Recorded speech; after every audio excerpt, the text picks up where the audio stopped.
Il fait froid ici.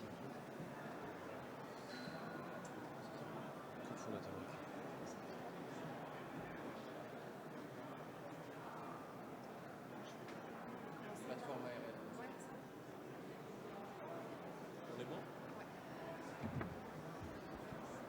C'est bon ?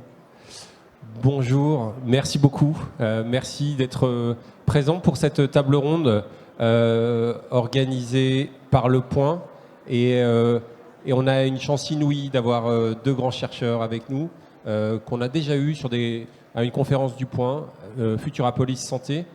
Et des chercheurs, vous allez voir, très rafraîchissants, enthousiasmants. Et ça fait du bien en ce moment parce que je ne vais pas vous raconter de mensonges. On est un peu tous préoccupés en ce moment. Et c'est d'une autre bataille, en fait, qui occupe un peu nos esprits. Ce week-end, en fait, on a publié sur le site du Point le témoignage d'un cyber-résistant, Yegor Oshev, qui est basé à Kiev, qui pense vraiment que le peuple ukrainien va s'en sortir. Et c'est une véritable claque en termes de courage. Et je vous parle de résistance parce que, quelque part, c'est aussi une résistance dont on peut parler aujourd'hui à travers l'utilisation d'un code. Alors, ce n'est pas un code informatique ici, mais c'est un code transitoire, c'est très important, un instructeur, en réalité, qui va dire à la cellule de notre corps quelle protéine synthétiser pour se défendre. Son nom, c'est l'ARN messager. Alors, avec des recherches qui datent des années 60, toute une épopée. On va revenir là-dessus avec Steve Pascolo. Steve, vous êtes immunologue à Zurich. Vous êtes cofondateur de CureVac, un laboratoire qui travaille sur les vaccins ARN messagers, et une entreprise que vous avez quittée en 2006, mais vous restez extrêmement actif puisque vous animez une plateforme sur l'ARNM, et vous allez nous expliquer à quoi ça va pouvoir servir. Avec Steve, nous avons la chance d'avoir Bruno, qui est directeur de recherche au CNRS, qui travaille à l'université de Nantes, qui s'intéresse à l'ARNM depuis plus de 2 décennies maintenant. Et puis, on va le voir avec Bruno, il est un grand chercheur, docteur, mais il est également co-créateur de la start-up Incelart, une start-up qu'il a créée avec Jean-Marie Lehn, le prix Nobel de chimie. Et on va voir le champ des possibles offert par l'ARNM est véritablement ébouriffant. Alors, juste avant de s'intéresser au champ des possibles, à ce que l'ARNM a permis dans notre lutte contre le virus, qui n'est pas totalement terminée, hein, mais il faut quand même le rappeler, mais ce que ça a déjà permis, ce que ça va permettre à l'avenir, je voudrais demander à Steve d'établir un petit historique des recherches qui concernent l'ARNM, comment on en est arrivé là, et je crois que c'est une aventure un petit peu française quand même, mais je laisse Steve en parler. Oui, merci. C'est effectivement une aventure très française. Malgré ce que communiquent les médias américains, l'ARN messager et le vaccin ARN messager est une aventure française et franco-allemande. L'ARN messager est une molécule naturelle qui est dans chacune des cellules de notre corps. Nos milliards de cellules ont chacune des milliers d'ARN messagers qui en permanence sont produits, traduits en protéines et détruits. Ces ARN messagers naturels ont été découverts à l'Institut Pasteur en 1961 par les prix Nobel Jacques Monod et François Jacob, et aussi François Gros qui vient de mourir. Et donc c'est une découverte française, l'ARN messager, à l'Institut Pasteur, publié en 1961. Et le premier vaccin ARN messager a été fait par Pierre Meulien, à Paris, à l'Institut Cochin, publié en 1993. C'est assez exceptionnel que dans le même pays, il y ait la découverte de cette molécule naturelle et l'utilisation de sa forme synthétique pour faire des vaccins, publié en 1996 par Pierre Meulien. Donc c'est très très parisien, la découverte et l'utilisation de l'ARN synthétique pour faire des vaccins. Et le vaccin de Pierre Meulien, publié en 1993, est très similaire à celui qu'on a maintenant 30 ans plus tard. C'est de l'ARN messager synthétique codant pour une protéine virale dans un liposome. Il a été testé chez les souris et il a permis aux souris de résister au virus, enfin de développer une réponse immunitaire contre la grippe. Donc ça, c'est 1993. Et ensuite, les premiers développements cliniques de l'ARN messager ont été faits en Allemagne par moi. Donc on a fait les premiers tests cliniques à partir de 2003 en Allemagne. à Tübingen, où j'ai produit effectivement de l'ARN messager pour la première fois en conditions pharmaceutiques et où on l'a injecté à des volontaires, à moi-même d'abord, et puis après à des patients souffrant de cancer. On a fait des vaccins anti-cancer à base d'ARN messager synthétique et donc commencé les injections chez l'homme en 2003. Donc vous voyez tout ce développement, découverte, première utilisation de l'ARN messager synthétique en vaccin France et développement clinique depuis 2003 en Allemagne et pour aboutir en 2020 au vaccin de BioNTech, qui n'est pas un vaccin Pfizer, c'est un vaccin BioNTech, technologie BioNTech, co-développé en clinique avec Pfizer, mais c'est la technologie du professeur Ugur Sahin et des équipes de BioNTech en Allemagne. Donc voilà, découverte, préclinique, clinique, approval, comment on dit, autorisation de mise sur le marché franco-allemande des vaccins ARN messagers. Et le futur de l'ARN messager se passe aussi beaucoup en Europe, en Allemagne, avec BioNTech, CureVac, beaucoup de recherches, et bientôt Sanofi en France. Ça, c'est l'actualité, hein, c'est ça. Qui va récupérer peut-être le retard et réimpliquer la France, qui est le pionnier de l'ARN messager, dans le développement des thérapies et des vaccins à base d'ARN messager synthétique. Donc la France n'a pas dit son dernier mot. Merci beaucoup. Merci beaucoup, Steve. Alors, avec Anne Jean-Blanc, hein, qui est dans la salle de l'équipe Santé du Point, qui organise toutes ces conférences géniales où on apprend énormément de choses, avec toute l'équipe Santé du Point, je pense à Gwendoline Dos Santos, Caroline Tourbe, Jérôme Vincent ou encore François Mali. On est vraiment content d'avoir ces deux chercheurs. C'est vraiment très important pour nous. Et ce que je trouve assez impressionnant, c'est de savoir à quoi va servir cet ARNM. Alors Bruno, on l'a dit tout à l'heure, vous êtes directeur de recherche au CNRS, au Centre de cancérologie et d'immunologie de l'Université de Nantes. Et il y a une actu, hein, vous m'avez dit tout à l'heure, c'est que la semaine dernière, vous testez en ce moment l'ARNM pour améliorer des méthodes de contraception pour les femmes, des méthodes qui ne vont pas utiliser des stéroïdes, qui ne vont pas utiliser des perturbateurs endocriniens. Et surprise, ce changement de paradigme, c'est plutôt prometteur. Enfin, je vous laisse nous en parler. Oui, donc bonjour à tous. Donc vous savez que dans le vaccin contre le Covid, donc, qui a été développé l'année dernière, en fait, il y a un changement de paradigme dans la vaccination, puisque vous savez qu'en fait, les vaccins classiquement utilisés sont des virus inactivés. Donc on va quelque part prendre le virus qui confère la maladie, on va l'inactiver avant de vous l'inoculer pour que vous puissiez monter une réponse immunitaire contre le virus. Là, il y a un changement de paradigme avec l'ARN messager, puisqu'en fait, on ne va pas vous inoculer un virus inactivé, mais on va prendre un morceau, donc une portion, donc un ARN messager, qui va exprimer en fait une protéine et une seule du virus concerné. Donc contre le Covid, vous savez, c'est la protéine S du SARS-CoV-2. Donc cette protéine S du coronavirus lui permet de s'accrocher à vos cellules au niveau du tissu pulmonaire et de rentrer dans vos cellules. Donc en fait, le vaccin ARN, on a un changement de philosophie de la vaccination. En fait, l'antigène, la protéine du virus, c'est vous qui allez la produire. Avant, elle est produite dans des fermenteurs, dans des usines, puisqu'en fait, le virus, on va le produire, on va l'inactiver, on va vous l'inoculer. Là, quelque part, le fermenteur, le producteur du vaccin, en fait, ce sont vos propres cellules.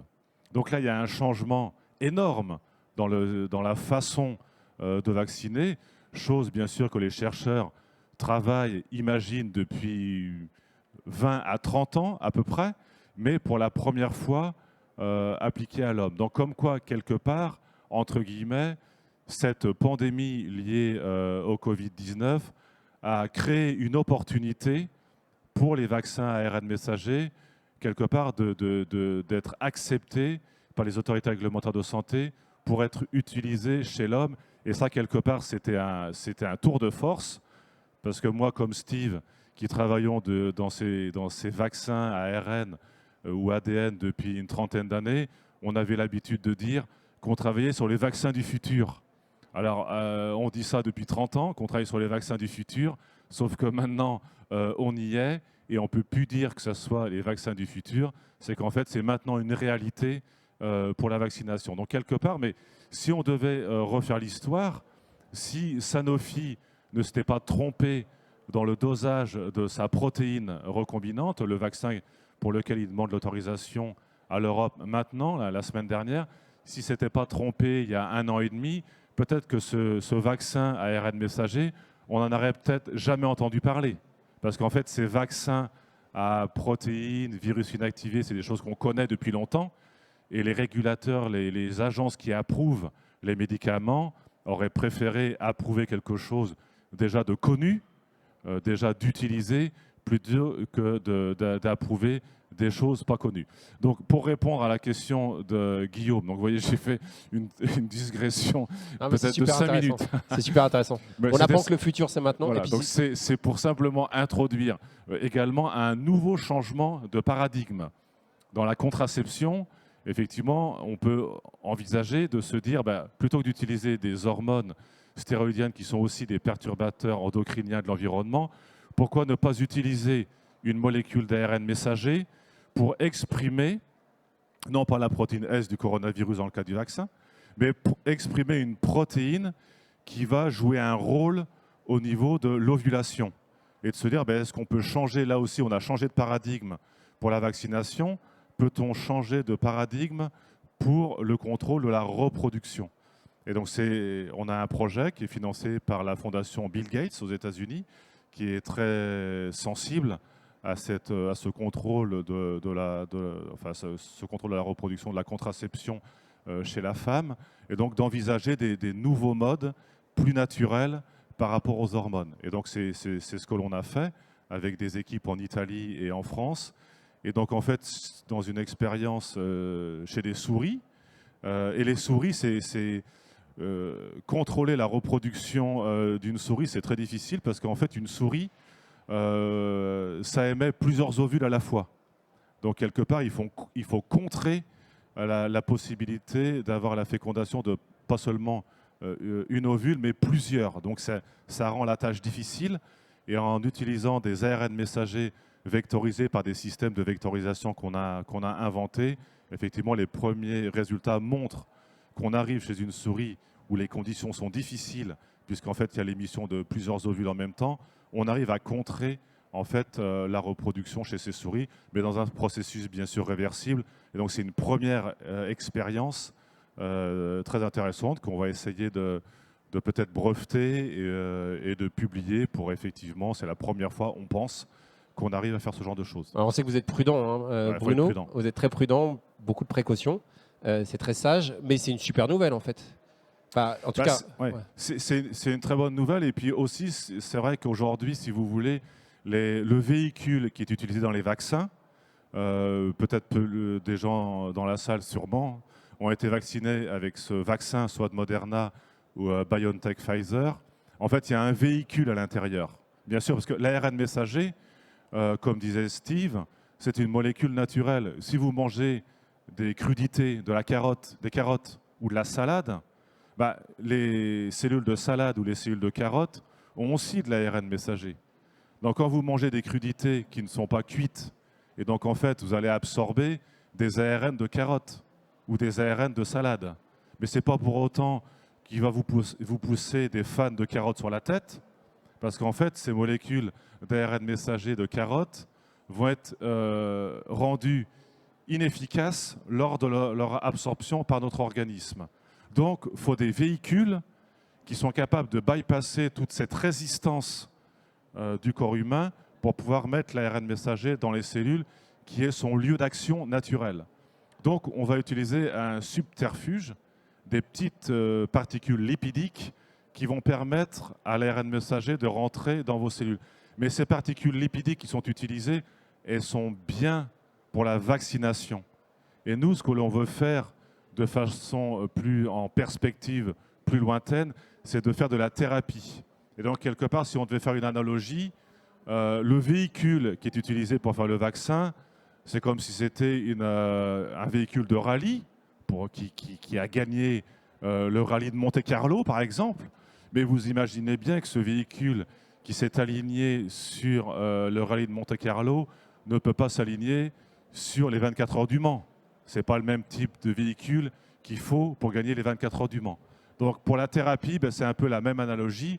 Il faut d'autres types de véhicules moins inflammatoires pour faire de la thérapie. Et c'est ce qu'on a eu l'occasion d'inventer dans notre laboratoire à l'Université de Nantes et que l'on met en œuvre pour faire de la thérapie à ARN messager et non plus forcément de la vaccination à ARN messager.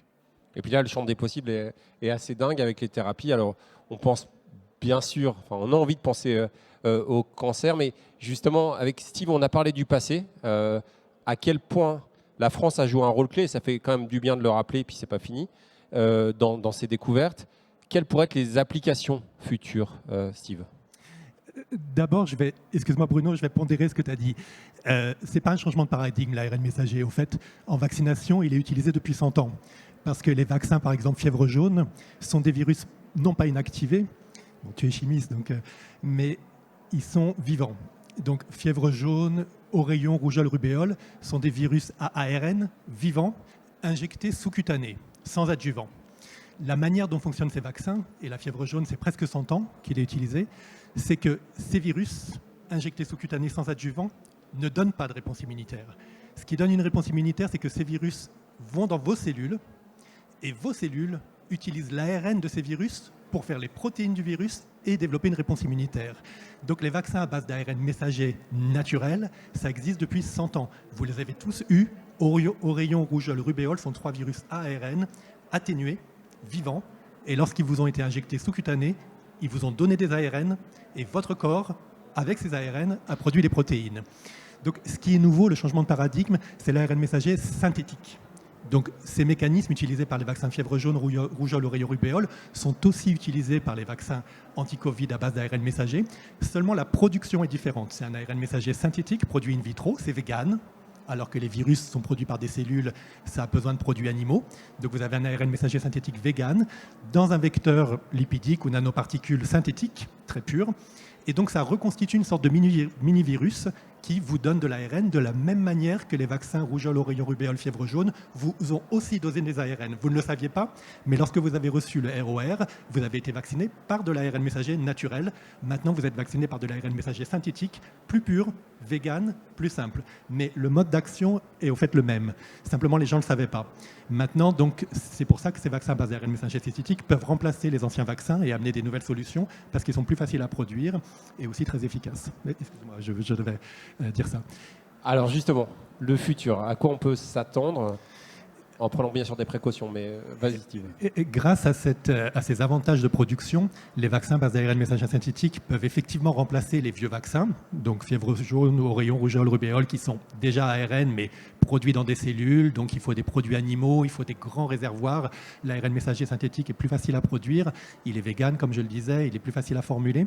Donc il y aura beaucoup de nouveaux vaccins qui vont à la fois remplacer les anciens vaccins, de la grippe par exemple. Vous ne le savez peut-être pas, mais le vaccin de la grippe produit tous les ans, il est produit dans des œufs. Donc vous avez besoin de beaucoup de poules pour faire beaucoup d'œufs. Et ces œufs sont inoculés avec du virus qui grandit. Et ensuite, il est purifié, le virus, à partir des œufs. Donc les gens qui sont allergiques aux œufs ne peuvent pas se faire vacciner par ce type de vaccin. Donc il y a beaucoup de problèmes avec les vaccins traditionnels qui ont besoin d'adjuvants, etc. Donc l'ARN messager synthétique va pouvoir remplacer ça. Il est en phase 2 de développement, les vaccins anti-grippe à base d'ARN messager synthétique.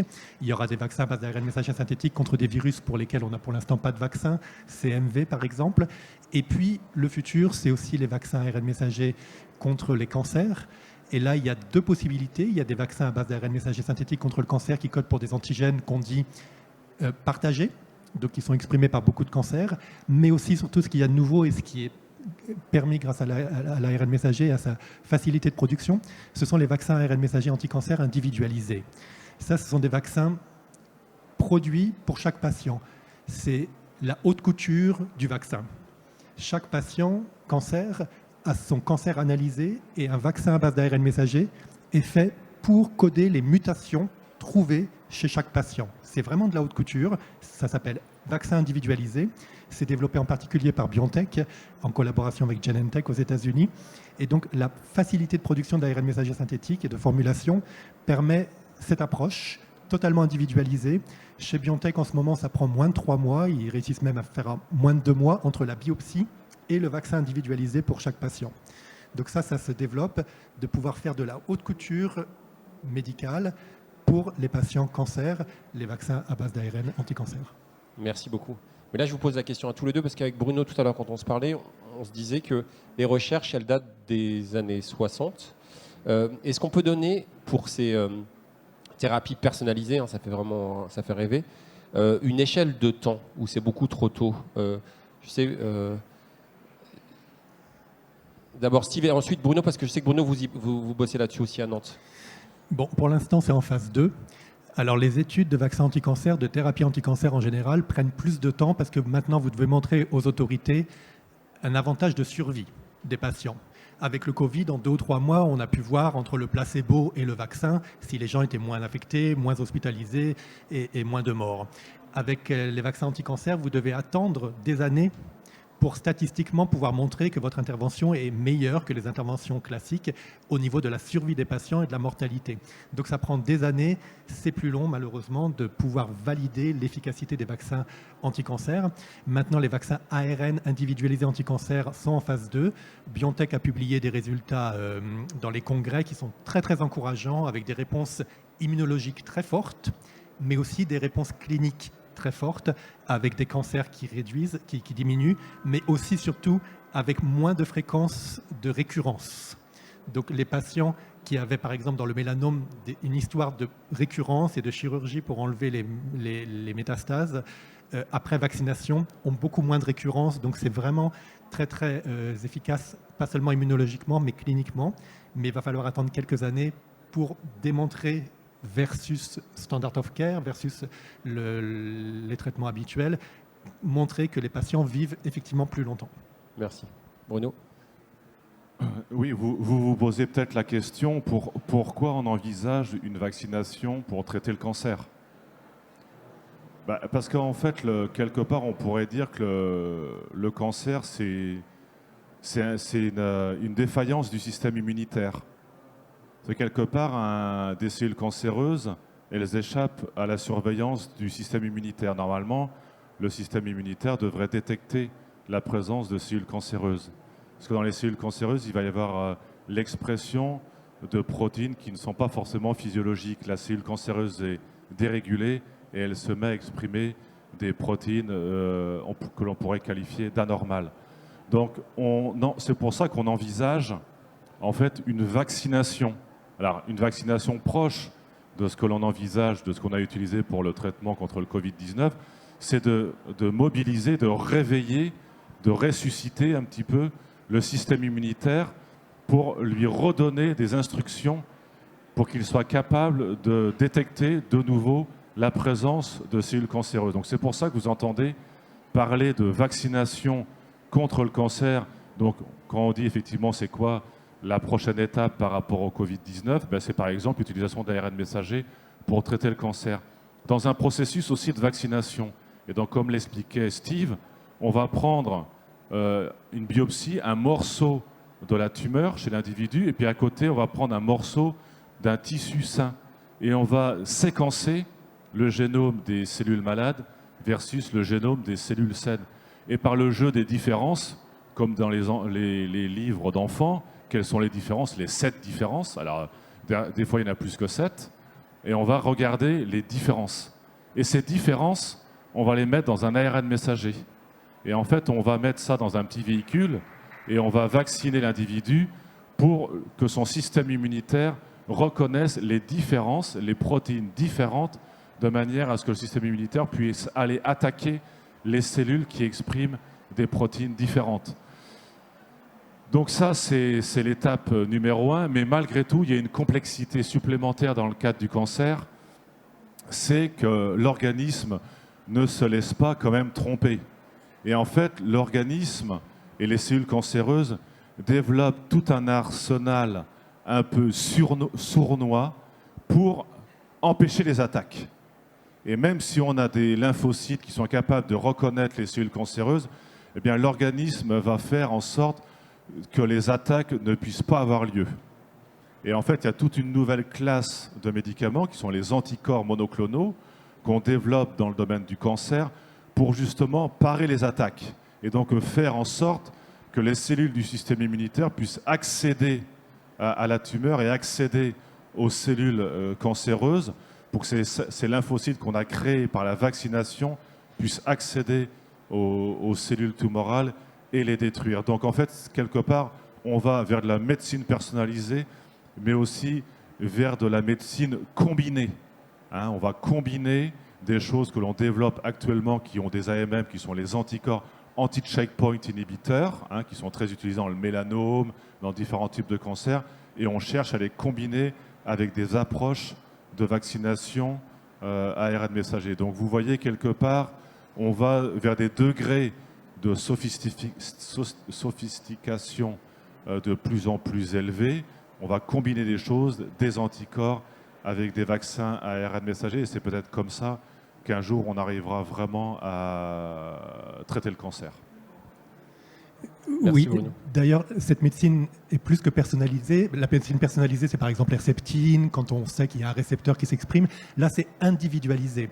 Donc, c'est quelque chose de nouveau que pour chaque patient, un produit est produit et créé pour chaque patient. Donc ça, c'est de la médecine individualisée qui peut être combinée avec la médecine personnalisée, donc avec les médicaments existants utilisés de manière ciblée pour les patients. Donc il y a une combinaison de médecine personnalisée qui existe déjà avec une médecine individualisée haute couture qui arrive grâce aux capacités de production d'ARN qui sont faciles et qui permettent de combiner et d'avoir donc des nouvelles approches de combinaison et qui sont très prometteuses pour les patients de combiner les vaccins à base d'ARN messager et les immune checkpoint inhibitors. Donc ces traitements généralisés qui permettent de stimuler le système immunitaire de manière non spécifique.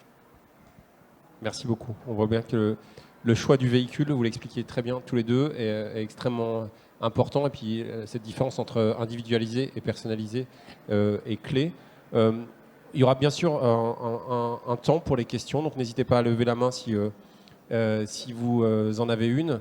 Moi, je voudrais me faire le porte-voix d'Anne Jean-Blanc, sans qui nous ne serions pas ici aujourd'hui, et qui voulait qu'on rebondisse sur la nouvelle de Pfizer, on en a un peu parlé au début, de Sanofi, hein, quel lapsus, de Sanofi, qui investit énormément pour l'ARN messager.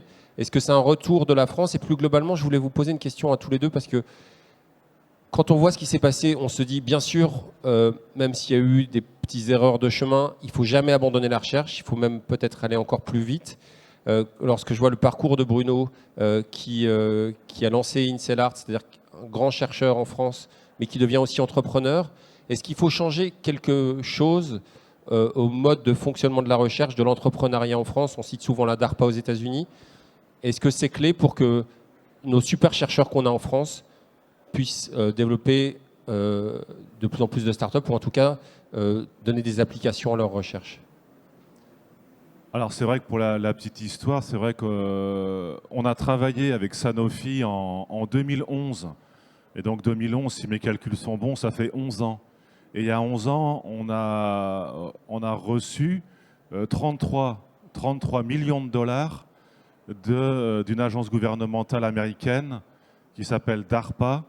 Et DARPA, ça a été créé dans les années 60 aux États-Unis en réponse à l'envoi de Spoutnik par les Russes dans l'espace.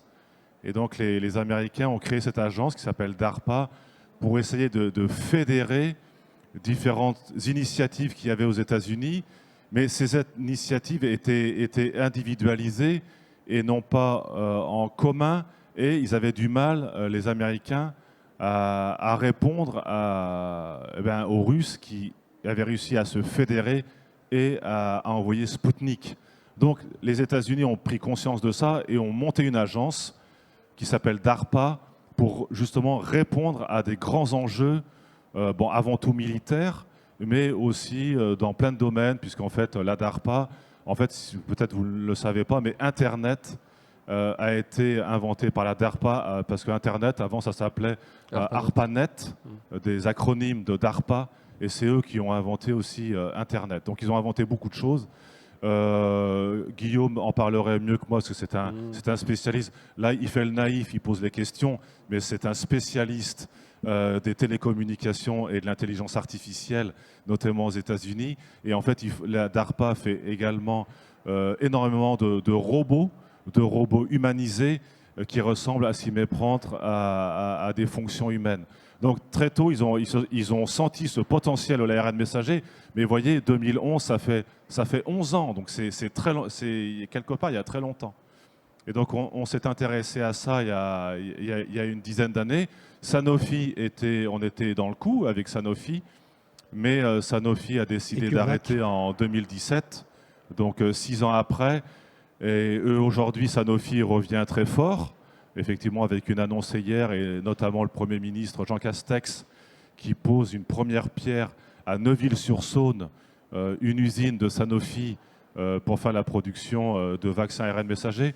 Alors, je suis un ancien de Sanofi, personne n'est parfait, mais j'ai quitté Sanofi il y a longtemps, et j'y suis plus depuis 20 ans. Mais Neuville-sur-Saône, c'est une usine que je connaissais quand je travaillais à Lyon, chez Sanofi. Et donc, voilà, c'est quand même toujours un peu ce que l'on peut déplorer, c'est un peu cette lenteur. Faut toujours que ça soit quelque part en France, que la prise de risque soit faite par d'autres, en fait. La prise de risque de ce vaccin ARN messager a été faite par Moderna aux États-Unis et, comme l'a rappelé Steve, BioNTech en Allemagne. Mais quelque part, le risque a été pris par d'autres et le risque n'a pas été pris par des Français. Alors aujourd'hui, entre guillemets, je dirais que pour Sanofi, c'est facile. C'est facile parce que, en fait, le domaine a été dérisqué par ces 2 vaccins ARN messager de Moderna et de BioNTech. Et quelque part maintenant, les agences réglementaires du médicament dans différents pays, puisque vous savez que ce vaccin ARN messager a été injecté à des milliards d'individus sur la Terre. Donc en termes de dérisquage, on ne peut pas faire mieux.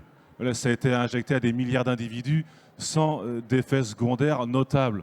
Donc pour Sanofi, c'est extrêmement simple. Et je dirais qu'aujourd'hui, ils pouvaient guère faire autrement que de se dire, bah oui, nous aussi, il faut qu'on se mette aux ARN messagers, après que Pfizer ait eu ce succès retentissant avec cet ARN messager de chez BioNTech, sachant que Pfizer a généré un chiffre d'affaires de 30 milliards de dollars. Donc Sanofi, je ne pense pas qu'ils pouvaient rester sur le côté et de ne pas investir eux-mêmes dans l'ARN messager, parce que sinon, ils vont se faire tailler des croupières par Pfizer et Moderna, et Sanofi va devenir une entreprise, mis à part faire des virus inactivés et des protéines recombinantes, ils ne vont plus pouvoir faire grand-chose. Et les comptes bancaires de Moderna et de Pfizer font pâlir tous les industriels de la Terre. Et donc Sanofi, s'ils veulent rattraper un petit peu leur retard, il faut qu'ils s'y mettent maintenant. Et quand ils disent 1 milliard, c'est 1 milliard sur 5 ans, c'est 200 millions par an, sachant que Moderna a eu 4 milliards de dollars du gouvernement américain pour faire son vaccin contre le Covid. Donc vous voyez, même Sanofi, 1 milliard sur 5 ans, c'est pas grand-chose. Merci beaucoup. Avec notamment chez Moderna, Stéphane Bancel, un autre Français. Alors, lorsque nous nous sommes vus il y a quelques mois pour Futurapolis Santé, Steve et Bruno, on avait parlé, c'était vraiment d'actualité, des craintes qu'on pouvait avoir face à l'ARN messager.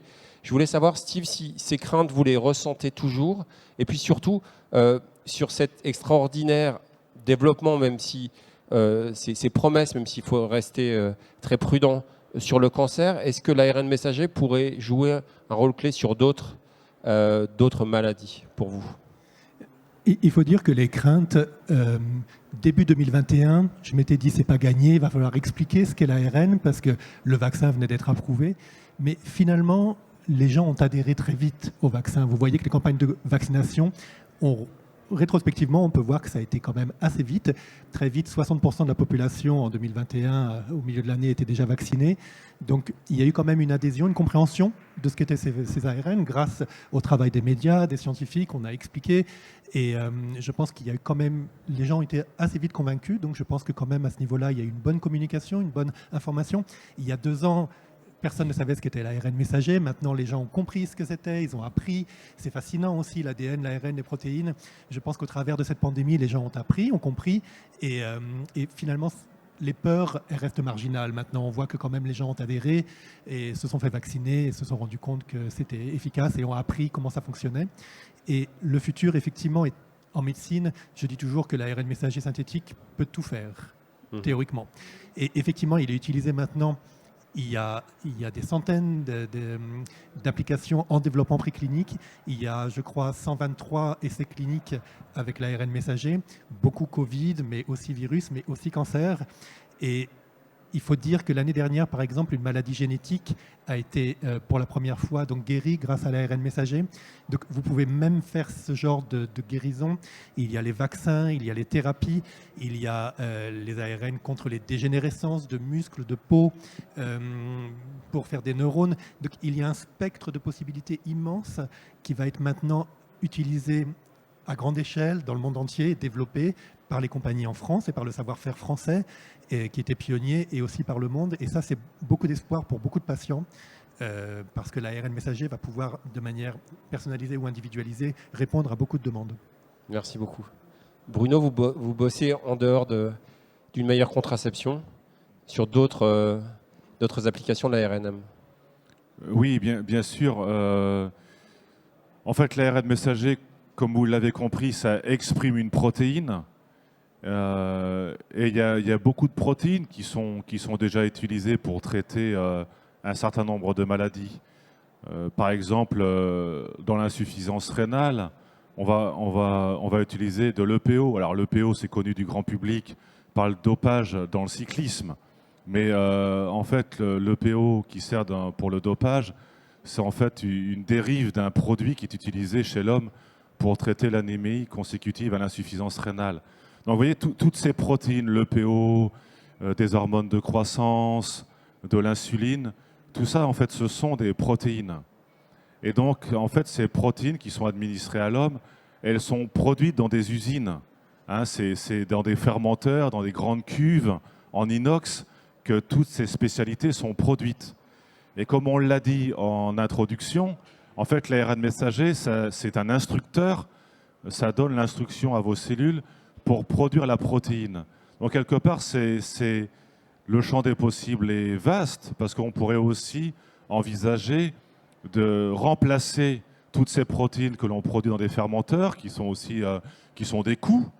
Ça représente des coûts pour l'environnement, des coûts économiques.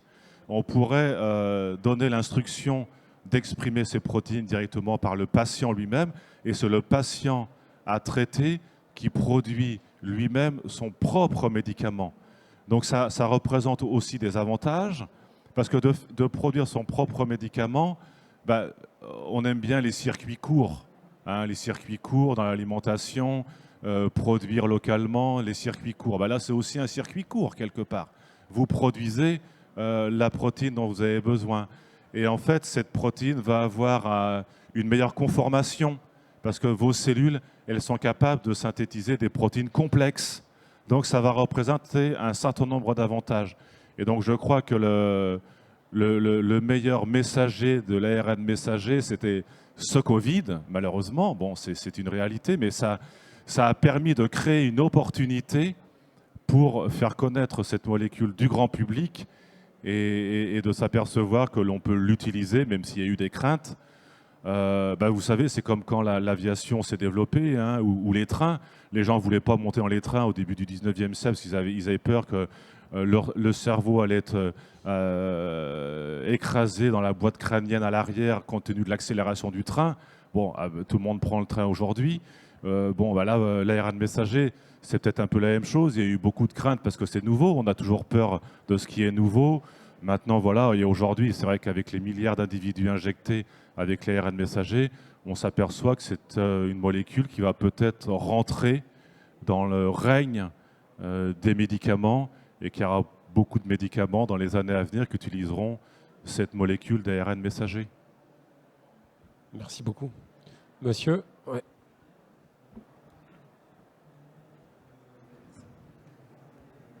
Bonjour, merci pour votre conférence. Moi, je me pose une question. Alors, je ne suis pas du tout médecin, je suis dans l'électronique, vous voyez, ça n'a rien à voir. Mais j'ai étudié un petit peu et c'est vrai qu'on a appris beaucoup de choses avec ce Covid, l'ARN messager et tout ça.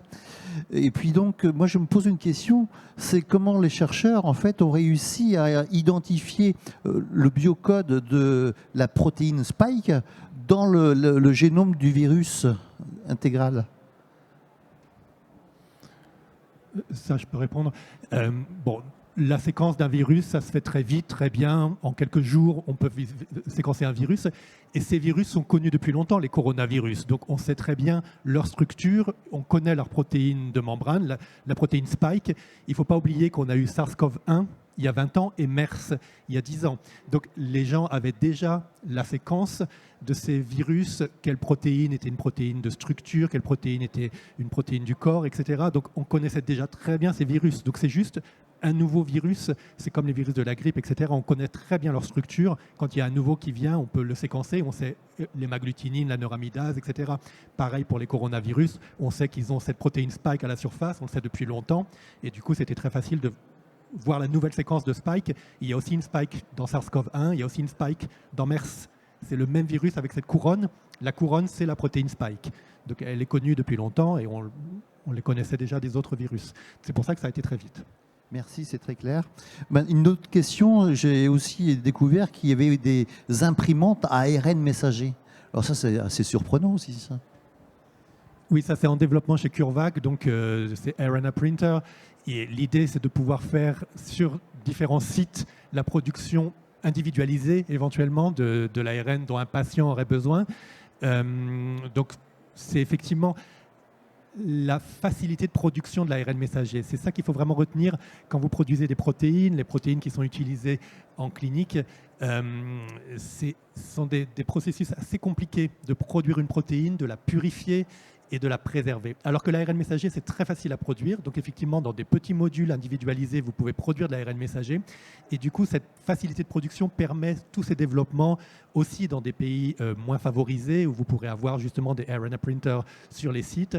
Et pour les médecines individualisées, comme j'en parlais tout à l'heure, la facilité de production, la rapidité de production d'un ARN messager rend tout ça possible. Bruno ? J'ai vu sur Internet, en effet, l'intérieur de ces imprimantes ARN messager. Je ne suis pas du tout compétent, hein, mais c'est vrai qu'on a vu les 4 flacons en fait, qui concernent les 4 bases ACTG, en fait. Enfin, c'est assez incroyable. ACGU. Ouais. ACGU, pardon.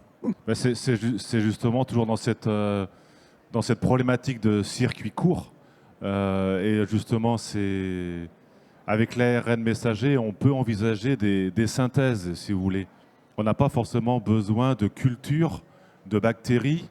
Donc on peut, à partir d'ADN synthétique, envisager la production d'ARN synthétique. Et donc effectivement d'avoir non seulement un séquenceur, mais un bioproducteur, en fait, avec 4 flacons. Et en fait, ça va être mélangé avec des enzymes. En fait, les enzymes vont jouer le rôle pour mettre, en fait, on va donner un code. Et en fait, le printer va suivre la séquence rentrée dans l'ordinateur pour produire l'ARN messager. Et ça au contact des populations à vacciner. Je dis toujours que la production d'ARN messager, c'est comme faire des photocopies. Vous avez un livre, l'ADN, l'ARN c'est une photocopie, la recette c'est le gâteau. Et faire des photocopies, si vous avez une photocopieuse, vous pouvez photocopier n'importe quelle page de n'importe quel livre à n'importe quel endroit. C'est exactement ça ce qui se passe avec l'ARN. Vous pouvez le produire pour n'importe quel ADN, pour n'importe quel gène d'intérêt, n'importe où. Merci beaucoup à vous deux. Madame ?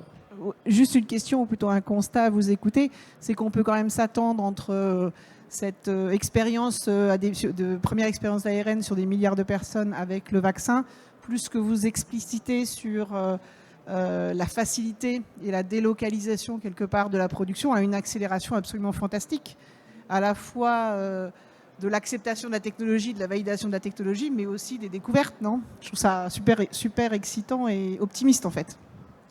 Oui, c'est sûr. Donc ça c'est vraiment les 2 actifs à mettre donc, au crédit de la vaccination ARN messager qui s'est développée. Et si vous voulez, bon, il restera quand même une difficulté tout le temps, c'est de trouver, par exemple pour la vaccination, le bon antigène. Comme l'expliquait Steve, c'était assez facile pour le SARS-CoV-2, puisqu'on savait déjà que la protéine S du coronavirus en 2003 était immunogène. Après, il faudra trouver quand même tout le temps, et ça, il y aura toujours un effort à réaliser, c'est quel est le bon antigène pour le virus. Pour le virus du sida, pour le cytomégalovirus, pour le RSV, le virus de la bronchiolite. Tout ça, c'est quel est le bon antigène à utiliser pour conférer une protection chez l'individu. Et ça restera toujours un effort scientifique qui devra être réalisé. Je ne sais pas si vous avez écouté la conférence ce matin sur Ebola. Bon, c'est pareil. Il n'y a pas de vaccin qui existe aujourd'hui contre Ebola. Quelle est la protéine à utiliser, à mettre dans un code type ARN messager pour vacciner des populations? Tout ça va être à découvrir. On a dérisqué le système sur les systèmes lipidiques et les ARN messagers, les bioprinters pour produire au contact des populations. Maintenant, c'est quel sera l'antigène à utiliser pour faire tel ou tel vaccin.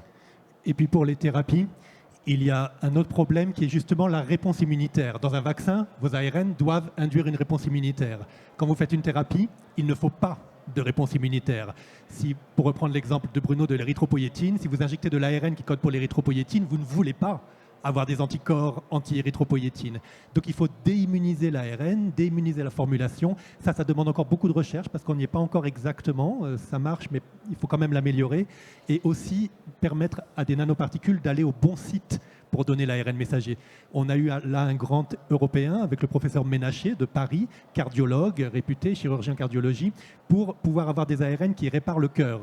Donc là, une partie de ce grant de 5 ans, financé par l'Europe pour plusieurs millions, c'est d'avoir des nanoparticules qui vont dans le cœur, parce que vous voulez que vos protéines s'expriment dans le cœur, pas dans les poumons ou ailleurs.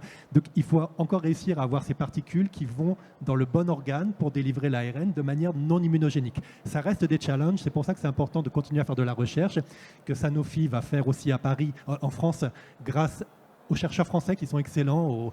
Et donc, il y a beaucoup à faire. Donc, ça va être fait, mais il faut un petit peu de patience. Il y a quand même des challenges à résoudre avant de pouvoir vraiment... Quelques-unes de ces applications seront bientôt approuvées dans les vaccins et certaines thérapies, mais il y a encore beaucoup de travail pour remplir tout le spectre des promesses de l'ARN messager synthétique. Merci beaucoup. Merci, madame. Bruno Pitard, Steve Pascolo, merci.